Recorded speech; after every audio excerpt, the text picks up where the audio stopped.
Hello guys, मैं पूजा ठाकुर और pocket novel पर भी आप मुझे इसी नाम से ढूंढ सकते हैं। पॉकेट नॉवल पर मैं पिछले 1.5 साल से लिख रही हूँ और मेरी नॉवल का नाम है rebirth of sweet wife and mother. ये इशिका की कहानी है, उसकी रीबर्थ और रिवेंज की एक बहुत ही दिलचस्प स्टोरी। इसे पढ़ने के लिए आप अभी पॉकेट नॉवल पर डाउनलोड करें।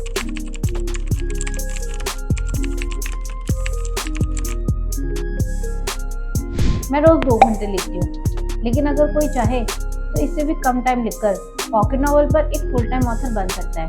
इसके लिए सिर्फ आपका कंटेंट अच्छा होना चाहिए और आपको पूरे पैशन के साथ कंस्टेंटली लिखते रहना चाहिए।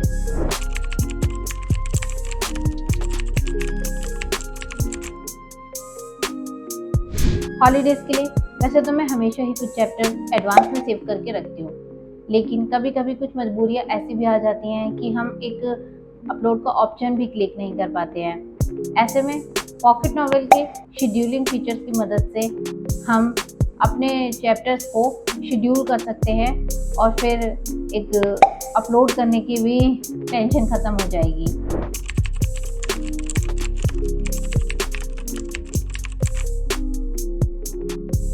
नहीं, शुरुआत में तो मैं सिर्फ और सिर्फ फन के लिए राइट करती थी, लेकिन जैसे जैसे मेरी बुक फेमस होती गई, मैं राइटिंग को लेकर और भी ज़्यादा डेडिकेटेड होती गई। पहले तो मैं जब स्टोरी लिखती थी तब ही सिर्फ इसके बारे में सोचती थी, लेकिन अब जब मैं घर के काम भी करती हूँ तभी भी नेचुरली इसी के बारे में सोचती हूँ। पहले मैं सिर्फ और सिर्फ दिन में लिखती थी, अब मैं रात में भी लिखने लगी हूँ। राइटिंग को लेकर मेरा एक शेड्यूल सा बन गया है कि मुझे कितने टाइम लिखना है। तो अगर आप लोग भी चाहे तो कुछ दिन पहले लिख करके जज कर सकते हैं कि राइटिंग को लेकर आपके सबसे बेस्ट सुइटेबल आवर्स कौन से हैं।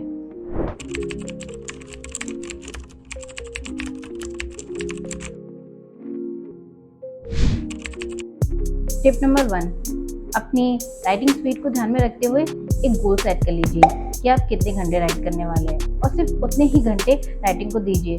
इससे आपकी स्पीड तो इम्प्रूव होगी ही और टाइम भी एफिशिएंटली यूज़ होगा।